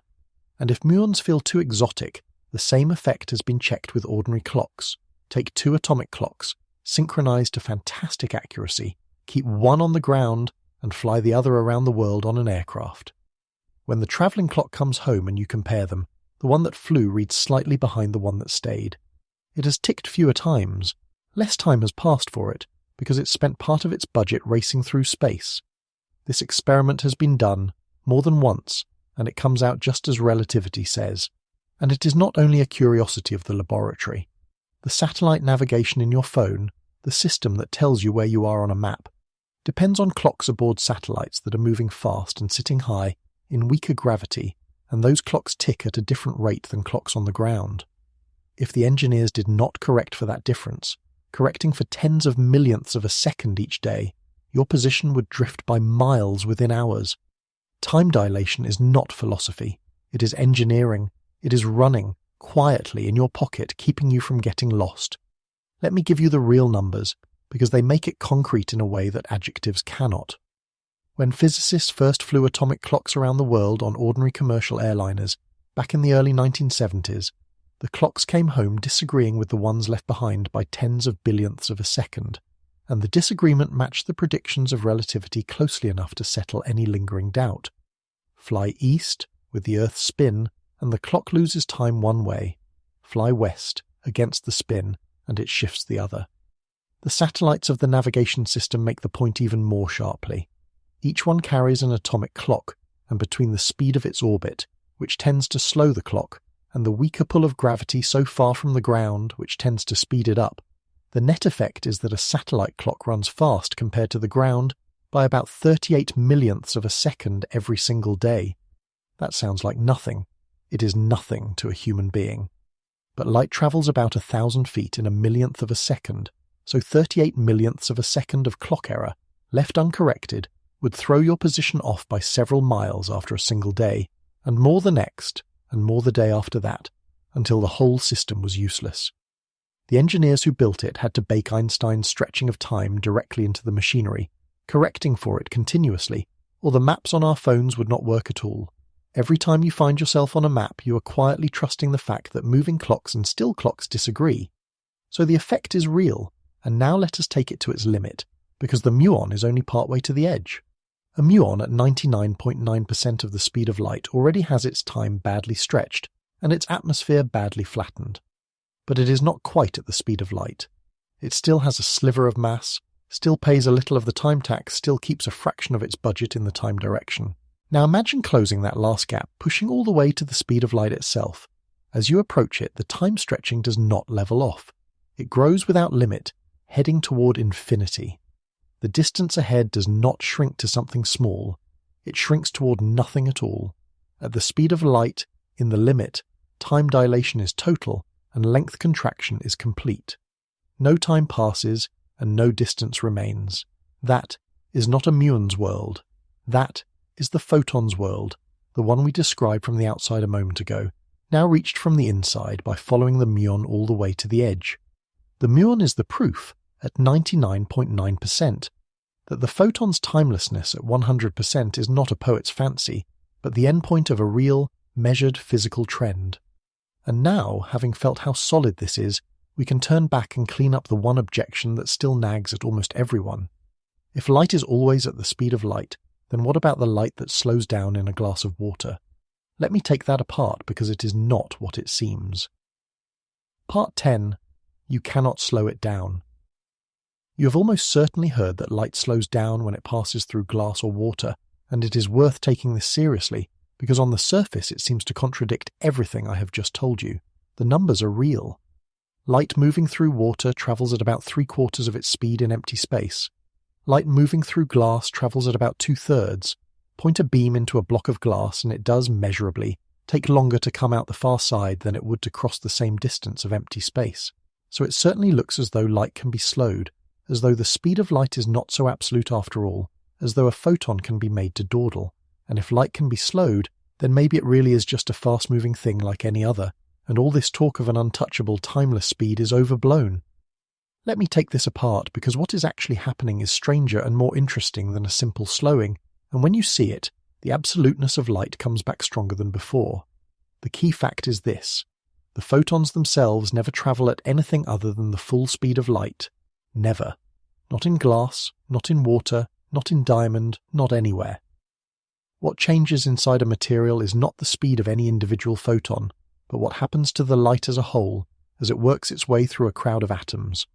When a photon enters glass, it can be absorbed by one of the atoms in the material. The atom takes up the photon's energy, holds it for the briefest instant, and then releases a fresh photon, which travels on at the full speed of light until it meets the next atom and the process repeats. Absorbed, held, re-emitted, again and again all the way through, and in each of those countless little interactions there is a tiny delay, the moment the energy spends caught up in an atom before it is passed along. Add up all those tiny delays across all those atoms, and the light as a whole takes longer to cross the glass. But in every gap between the atoms, in the actual travelling, the photons are always moving at exactly the speed of light. The slowing is not a slowing of light. It is an accumulation of pauses. Picture a sprinter who can only ever run at one fixed speed, flat out, and who is asked to cross a crowded room. Between the people she moves at her full pace, unable to go any faster or any slower, always the same speed. But she keeps having to stop for an instant, each time she reaches someone, waiting to slip past before she springs forward again at that same unchanging pace. Watch her from the door, and she seems to cross the room slowly because of all the little waits, but she never once ran at anything but her top speed. Her average across the room is slow, her actual running is always fast, that is light and glass. The bulk of the light crawls, delayed again and again by its encounters with the atoms, while every photon, in every gap, is flying at the one speed it is allowed. I should be honest that the full story of how light behaves in a material is subtler than a simple game of catch between photons and atoms, and physicists describe it more carefully as a single combined wave of light and jostled matter moving together through the glass. But the moral survives every layer of care you add. The speed of light itself, the speed of the thing in the empty gaps, the fundamental quantity, never changes. You are never slowing light. You're only ever delaying it, and delay is not the same as slowing, any more than a runner stopped at traffic lights has become a slower runner. So the bulk speed of light in a material is a kind of average, a stop-and-go crawl through traffic, where the car itself is always flooring it between the lights, but the trip takes longer because of all the stops. The photon never slows. It only gets delayed over and over by its dealings with matter, and the moment it leaves the glass and enters empty space again, it is, as it always was, moving at the one speed it is allowed to move, with no memory of the crowd it just fought through. You cannot slow a photon down. You cannot speed one up. You can only put obstacles in the way that delay the light as a whole. The speed of light itself, the speed of each photon between interactions, is beyond your reach. Fixed, identical everywhere in the universe. The same for the light of a candle and the light of a quasar. And that absoluteness, that flat refusal to go any faster or any slower, is not a boring technical fact. It is a clue, maybe the most important clue of all. A baseball can travel fast or slow. A car can travel fast or slow. A sound wave travels at different speeds through air and water and steel. Everything you have ever known that moves can be sped up or slowed down, given a push or a drag. But light cannot. Light is always at exactly one speed, the same for everyone, in every direction, regardless of how the source is moving, or how you are moving, or what it is passing through. A thing that is always, unchangeably, at one speed is simply not the same kind of thing as a baseball. Its speed is not a fact about how fast it happens to be going. Its speed is a fact about what it is, and that is the surest hint that light is not really a traveller at all, because a traveller could always, at least in principle, go a little faster or a little slower, and light never ever can. Now let me clear up a related confusion, because it comes up the moment people hear that light has no mass. Someone always says, wait, does light really have no mass? Because Einstein's famous equation says that energy equals mass times the speed of light squared, and light certainly carries energy, so surely light must have some mass too. This is a beautiful question, and the answer teaches you something. The famous short equation, energy equals mass times the speed of light squared, is not the whole equation. It is only a special case. The complete relationship Einstein wrote connects energy to both mass and motion, and in full it says that the energy of a thing squared equals its momentum times the speed of light, squared, plus its mass times the speed of light squared. You do not need to hold the algebra in your head. You only need to know that the short, famous version, energy equals mass times the speed of light squared, is what you get from the full equation in the special case of a thing sitting still, a thing with no motion, only mass. And light is never sitting still. Light is never at rest. So the short version simply does not apply to it. For light, you use the other part of the full equation, the part that comes from motion rather than from rest. A photon has energy and it has momentum, real momentum, enough to push on things, enough that sunlight can gently press on a sail in space. But it has zero rest mass. Absolutely none. And that zero is not a technicality. It is the whole reason light can do what it does. Zero rest mass is exactly what allows a thing to spend its entire budget on space and none on time, to travel at the full speed of light, to have its clock stopped completely. Mass, you will remember, is the tax that keeps you moving through time. Mass is the thing that forces you to always spend a little of your budget on the time direction, no matter how fast you run through space. The more mass you have, the heavier that tax, the harder it is to divert your budget towards space, the more energy it takes to creep even a little closer to the speed of light. A heavy particle needs a tremendous push to reach a fraction of light speed. A lighter one needs less. And a photon, with no mass at all, needs no push whatsoever because it pays no time tax, and so it goes at the full speed of light automatically, freely, as its birthright. This is why a photon does not accelerate the way everything else does. A car speeds up from rest, passing through every speed in between as it goes. A rocket climbs gradually toward its top speed. But a photon never starts slow and works its way up. It is born at the speed of light, and it dies at the speed of light, and it is never, for any instant, going any other speed. It does not accelerate from 0 to light speed, because it is never at 0, never at rest, never anywhere on the ramp of increasing speeds that massive things climb. The moment it exists, it is already going as fast as anything can go, because that is simply what having no mass means in the geometry of space-time. A photon is not a thing that learned to go fast. It is a thing that never knew how to go slow, that has no relationship with rest at all, that spent everything on space from the first instant of its life to the last. So we have light as a thing that is always at exactly one speed, that carries energy and momentum but no mass, that pays no tax to time and therefore experiences none, that is born and dies at the ultimate speed without ever accelerating. Every property points in the same direction, away from the picture of a little projectile crossing a room. But I have been telling you all of this in the language of clocks and budgets and tax, and there is another language, the language of pure geometry, in which the same truth appears as a simple fact about the shape of a line.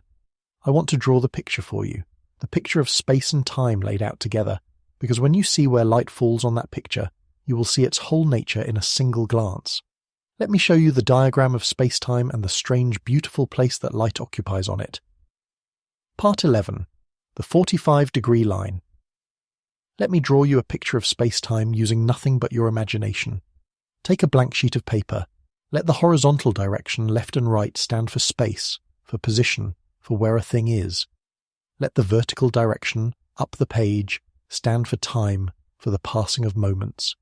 Every single point on this sheet now represents an event, a particular place at a particular time, a here and now.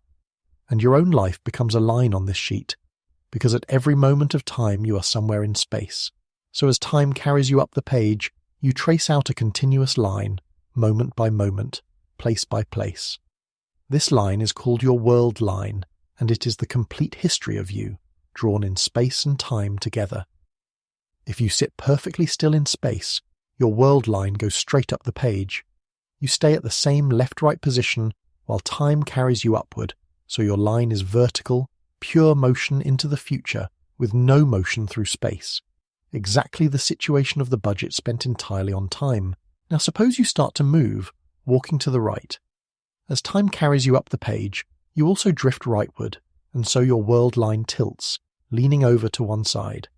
The faster you move through space, the more your line leans away from vertical, tilting further and further toward the horizontal as more of your motion goes into space and less into time. And here is the crucial fact, the one that draws the speed of light onto the diagram as a hard geometric rule. There is a maximum tilt. Light itself, moving at the greatest possible speed, traces a line at exactly 45 degrees, halfway between straight up and flat across. Nothing can tilt more than that. Every world line of everything that has ever existed leans somewhere between vertical and 45 degrees, and the 45-degree line, the path of light, is the absolute limit, the edge drawn right there on the page as the speed limit of the universe made visible. Now comes the part that ties the whole night together in a single stroke, and it depends on one strange feature of the geometry of space-time, a feature that makes it unlike the flat geometry of an ordinary map. On a normal map, the length of a line between 2 points is found the familiar way, and a longer-looking line is a longer line. But space-time does not measure lengths the ordinary way. Because of the way space and time trade off against each other, the true space-time length of a path, what physicists call its interval, is calculated with a minus sign between the space part and the time part, and this has an astonishing consequence. For a line at exactly 45 degrees, the path of light, the space part and the time part exactly cancel, and the total space-time length comes out to precisely 0. Not small, 0. The world line of a beam of light, however long it looks stretched across your diagram, has 0 length in the true geometry of space-time. It is a line that connects two events, its emission and its absorption, and yet, measured properly, it has no extent of its own at all. That 0 is the same truth we reach through the budget and the stopped clock, now speaking in the language of geometry. When I told you that no time passes for light, and that from the light's own perspective its beginning and its end are the same event with nothing between them, I was telling you, in words, what the diagram says in shape. The light ray's world line has 0 interval. It is, in the geometry of space-time, less like a road between two towns and more like a single point that has been smeared across the page, or a connection between two events that has no length of its own to be travelled. Everything we have said tonight converges here. The stopped clock, the vanished distance, the emission and absorption pressed into one event, all of it is captured in the flat statement that a 45-degree line has 0 length. Light lives exactly on the edge, on the boundary of the diagram, and the edge has no extent. Here is an image that may help you hold it. Think of a tall pole standing in the sun, casting a shadow across the ground. When the sun is low, the shadow is long. When the sun is high, the shadow is short. The shadow stretches and shrinks depending on the angle of the light, but the pole itself never changes. The shadow is only a projection of the real thing onto a flat surface, and its length tells you more about the angle of the sun than about the pole. The 8 minutes of sunlight, the billion years of starlight, the beam crossing your room, all of these are like the shadow. They are the projection of a 0-length reality onto the flat surface of our particular way of slicing space and time. The crossing and the duration are how the light's connection appears when we, standing at our own angle, cast it down onto our own separate space and separate time. The real object, the pole, is the 0-interval connection. The motion and the duration are only its shadow, and their length tells you about our vantage, not about the light. I find this the most quietly overturning idea in the whole subject, so let me sit with it for a moment longer. When you watch a beam of light cross a room, you feel certain you're watching a real event unfold in time, a thing leaving one place and arriving at another, with a genuine during in the middle of it. And the shadow picture says, gently, that the during is yours, not the light's. It belongs to the way you are standing, to the particular angle at which you slice the fabric into your space and your time, in the same way the length of the shadow belongs to the angle of the sun and not to the pole. Two different observers, moving differently, will measure different durations for the same beam, different distances for the same crossing, just as the same pole throws a long shadow in the evening and a short one at noon.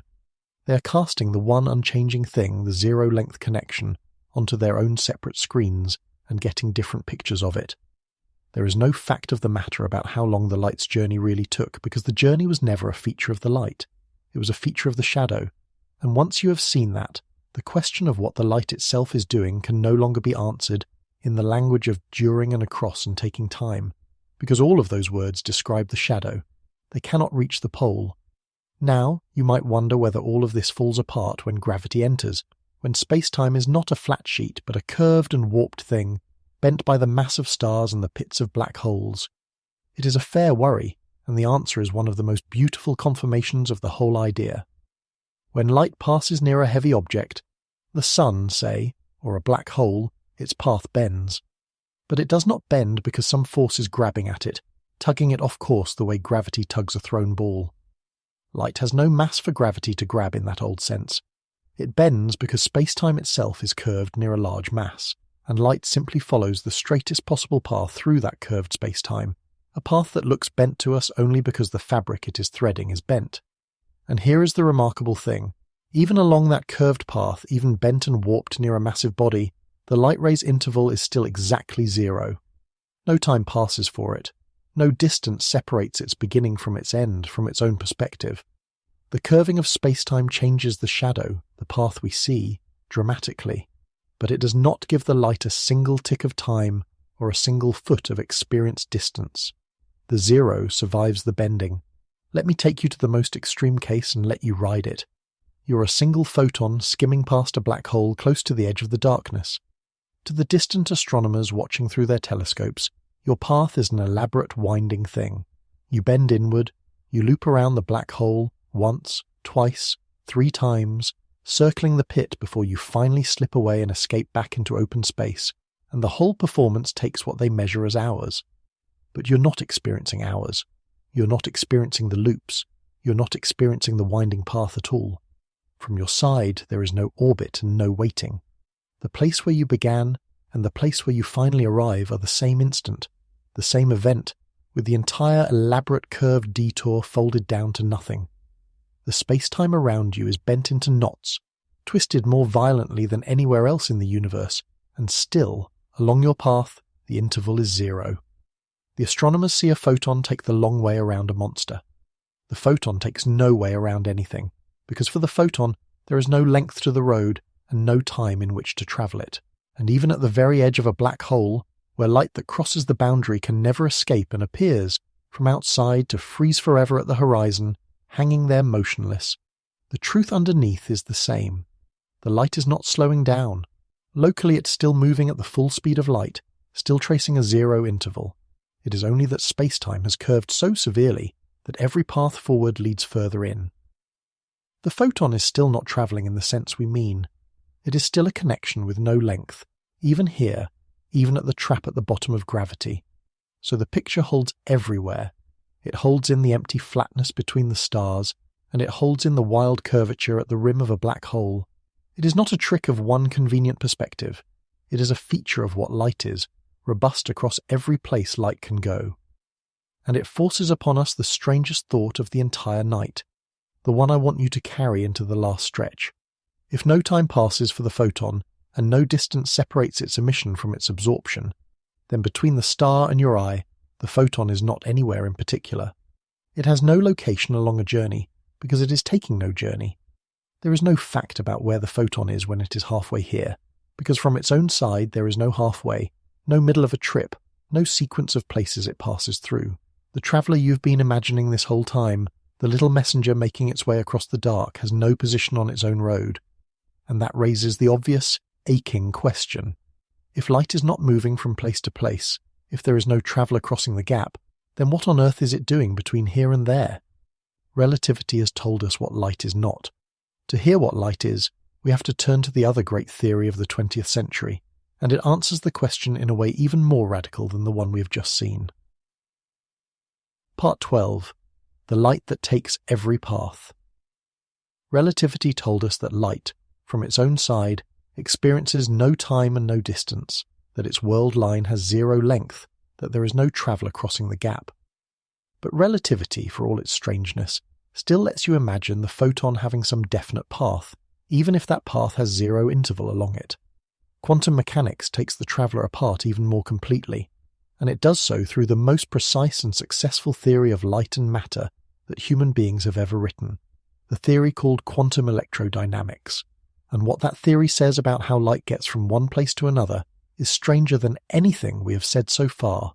Start with what a photon even is, in this more fundamental picture. It is not a little ball. It is not a tiny bullet with a definite position, flying along a definite line. A photon is a disturbance, an excitation, a ripple in something called the electromagnetic field, and this field is not located in any one place. It fills all of space, everywhere, always, a presence woven through the entire universe. When an electron in the surface of the sun shifts its energy, it makes a disturbance in this field, and when that disturbance is later taken up by an electron in the back of your eye, we say a photon has travelled from the sun to you. But the word travelled is already doing something dishonest, because in between the making of the disturbance and its arrival, the photon does not have a single position moving smoothly along a line.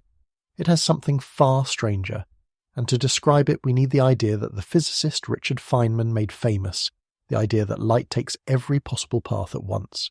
Here is what that means, and I will build it slowly because it is worth the care. Suppose you want to know how likely it is that light gets from a point on the sun to a point on your eye. In the old picture you would draw the straight line between them and say, that is the path, done. In quantum electrodynamics you do something that sounds mad. You consider every possible path the light could take. The straight one, yes, but also the ones that curve gently, and the ones that swerve wildly off to the side, and the ones that loop around the moon and come back, and the ones that zigzag insanely all over the universe before arriving. Every path, no matter how absurd. And to each path you assign a little arrow, like the hand of a tiny clock, pointing in some direction that depends on how long that path is. Then you lay all the arrows down end to end from every possible path and add them up, and the combined arrow you get at the end tells you the likelihood of the light making the trip. Now here is the wonder of it. For the wild, indirect looping paths, the little arrows point in every direction at random, this way and that, and when you add them up they cancel almost perfectly, each one undone by another pointing the opposite way. But for the paths near the straight line, the shortest ones, the arrows all point in nearly the same direction, and instead of cancelling they reinforce, adding up into something substantial. So when the dust settles, almost the entire contribution comes from the bundle of paths right around the straight line, and all the crazy detours have quietly erased themselves. And that is why light appears to travel in straight lines, not because the photon chooses the straight path and rejects the others, but because when you add up the contribution of every path at once, only the straight ones survive the great cancellation. The straight line is not what the photon does. The straight line is what is left over after every possible path has been counted, and most of them have cancelled out. I want you to feel how much this dismantles the traveller. The photon does not pick a route. It does not go this way rather than that way.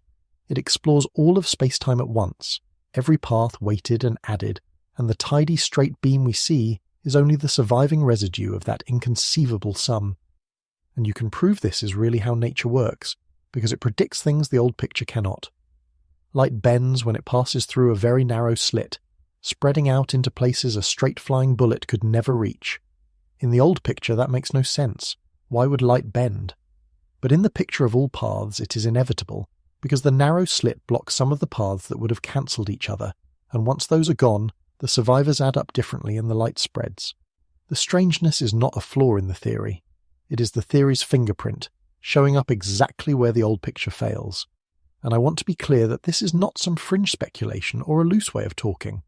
Quantum electrodynamics, the theory of all these adding arrows, is the most precisely tested theory in the entire history of science. There are quantities it predicts, and that we can measure that agree with each other to about 1 part in a trillion, an accuracy so fine it is like measuring the distance across a continent and being wrong by less than the width of a human hair. Nothing else humans have ever built comes close to that agreement between calculation and reality. So when this theory tells us that light explores every path, that the photon is a disturbance in a field spread through all of space, that its straight-line motion is only the surviving remainder of an unimaginable sum, it has earned the right to be believed. The picture is strange, but it is not vague, and it is not optional. It is the most exactly confirmed description of the world we possess, and it says without apology that the little travelling ball of light you have always pictured is not there. What is there is a field, everywhere at once, and a disturbance in it that takes account of every possible route between its beginning and its end. The straightness is a result, not a journey. And now let me show you the experiment that makes this undeniable, the most famous experiment in all of physics, and let me put you in the room for it. There is a darkened chamber, and a barrier with 2 fine slits cut side by side, and a screen behind the barrier to catch the light, and the source is turned down so low that it releases only 1 photon at a time, a single particle of light, alone, sent toward the 2 slits. Each photon that goes through strikes the screen and makes a single tiny dot, 1 point of light, 1 arrival, and there is nothing remarkable in any single dot. But you let it run, photon after photon, 1 at a time, each making its lonely dot, thousands of them over hours, and slowly out of all those single dots a pattern assembles on the screen that should be impossible. Not 2 bright strips behind the 2 slits, which is what you would get if each photon simply went through one slit or the other like a pellet. Instead, bright bands and dark bands, the unmistakable pattern of interference, the signature of a wave that went through both slits at once and overlapped with itself. Each single photon, arriving alone, somehow lands in accordance with a pattern that requires both slits, as though each one explored both paths and interfered with itself before choosing where to strike. And then comes the part that should raise the hair on your neck. Suppose you try to catch the photon in the act. You place a detector at the slits to see which one each photon actually goes through, and the moment you do, the moment you force the light to have a definite path, the interference pattern vanishes. The bands dissolve into two plain smudges, one behind each slit, exactly what you would expect from little pellets after all. The light only behaves as though it took a single path when you compel it to by looking. Leave it unwatched, and it goes through both, explores everything, interferes with itself. Watch it, and it collapses into a single ordinary trajectory. The path is not something the photon has on its own. The path is something that appears only when you force the question, only at the moment of detection. This is what quantum mechanics adds to the story, and it is even more radical than relativity's zero interval. Between being emitted and being detected, the photon does not have a definite position at all. It is not secretly somewhere, waiting for us to find it. It has no single location, no single path, no trajectory to call its movement. It is a spread-out possibility, a sum over every way of getting from here to there, and the thing we call its motion through space is not a fact about the photon in flight, but something that only crystallizes, snaps into being, at the instant it is absorbed. Before that instant, asking where the photon is turns out not to be a question with an answer. Notice how neatly this locks onto the thing relativity already told us. Relativity said that from the light's own side there is no journey, no during, no crossing of the gap. Quantum mechanics now says that from our side, too, there is no traveller in the gap, no little object sitting at a definite spot partway across, waiting to be found. Both theories, in their own language, are removing the same thing. They are removing the mover.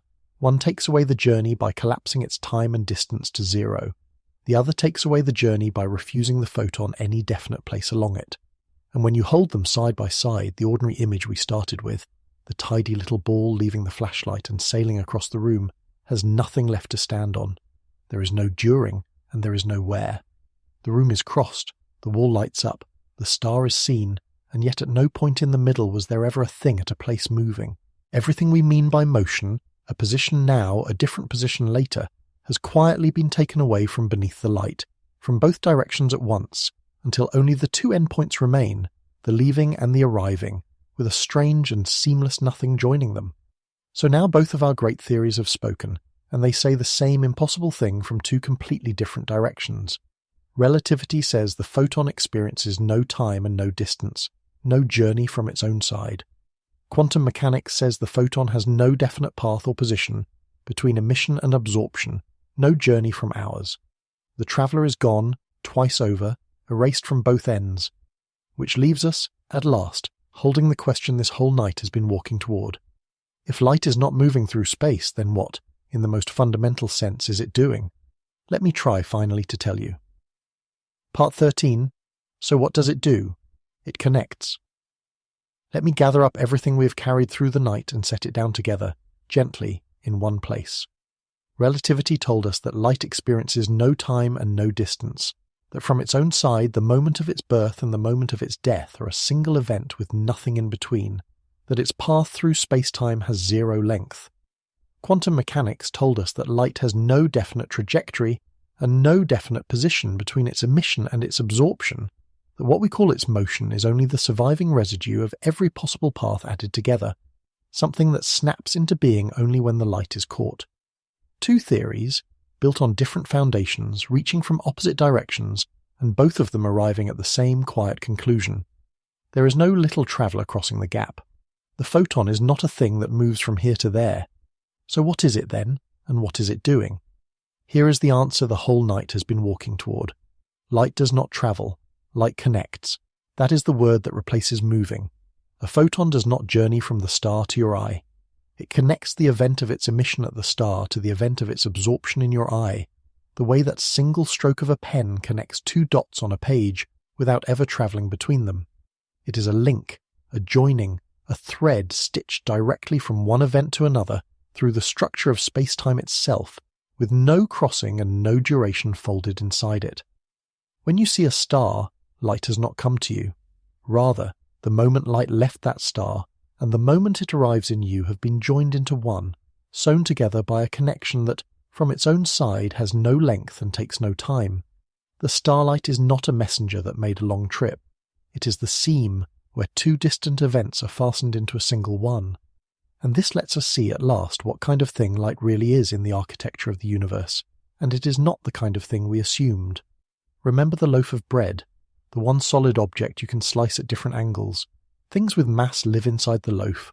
They plod along through time, always paying the time tax, always keeping some of their motion in the time direction, able to move through space but never able to leave time behind. They are the ordinary contents of the world, you and me and planets and dust. Light is not one of the contents. Light is the edge of the loaf, the boundary, the surface where space and time trade off completely and the interval falls to zero. On one side of that edge is everything with mass, moving partly through time.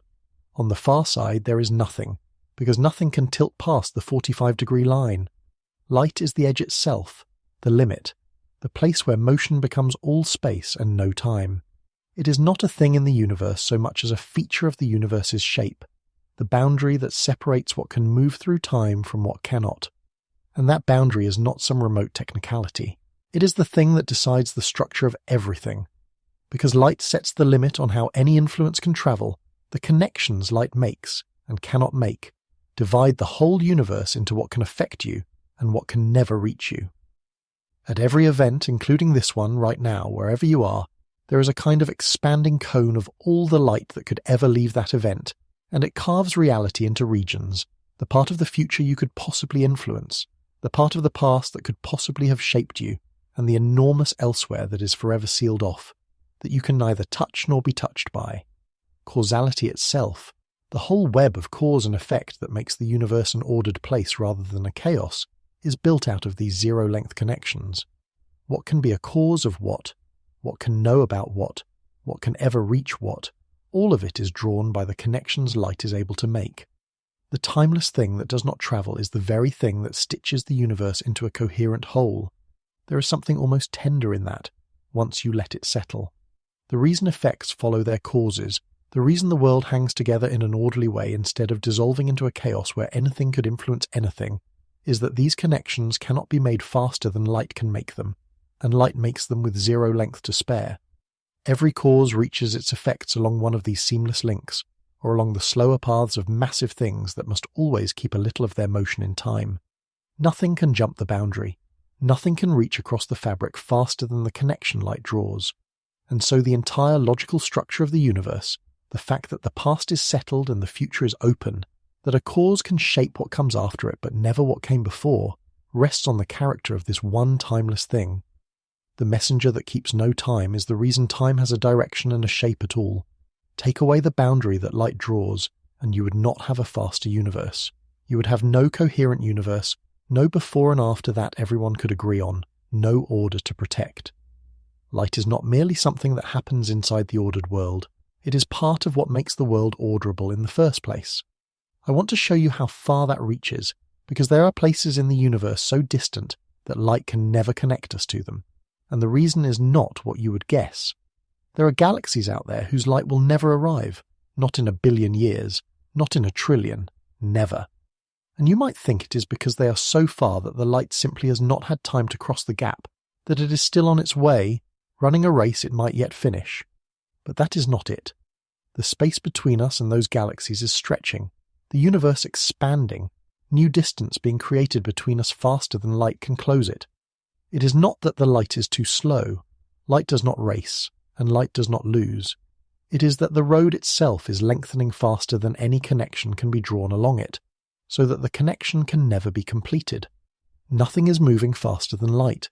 Space itself is growing, and in that growing some events are cut off from us forever, placed permanently beyond any connection light could ever make. Which galaxies you can ever know about, and which are sealed away for all time, is decided by this same timeless, travellerless thing, drawing the boundary of the knowable. And here, at the end, is the turn that I hope stays with you after the video is over and the room is dark. Light is the thing that makes your experience of time possible, and it is the one thing that stands entirely outside of time. Think about it. You only ever see anything because light reaches you. You only know the past exists. The face of a friend, the shape of a room, a star that may have died long ago because light from it has arrived and connected that past event to your present. Every scrap of the visible world, every memory built from something seen comes to you carried on these timeless connections. Light is how you know that there was a before and that there is a now, and yet the light itself experiences none of it. It knows no before and no now. It is the messenger that has no experience of the journey, the connection between moments that itself lives outside of moments. We are trapped inside time, aging, moving forward, unable to stop. Light is free of time entirely, and it is precisely that free, timeless thing, which never feels a single second pass, that gives us our whole experience of seconds passing. You feel time because something outside of time keeps arriving. So let me take you back, one last time, to where we began, to the sunlight on your face. Everything you were told about it is true, on your side. The light left the surface of the sun about 8 minutes ago. It crossed 93 million miles.